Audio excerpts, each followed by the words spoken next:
عمر قال كان رسول الله صلى الله عليه وسلم اذا رفع يديه في الدعاء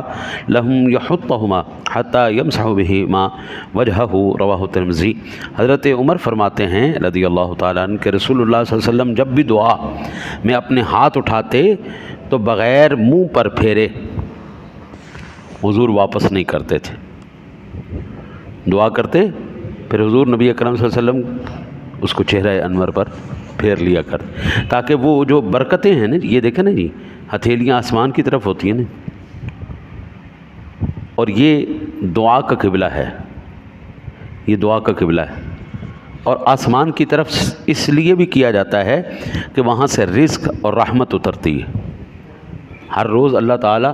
رزق اور رحمت ہر ایک بندے کے مقدر اور اس کے نصیب کی اتارتا ہے اور اس کو عطا فرماتا ہے۔ اس کی طرف سے رحمت بھی آ رہی ہے، برکت بھی آ رہی ہے، سارا کچھ آ رہا ہے، تو پھر اس کو ایسے ظاہر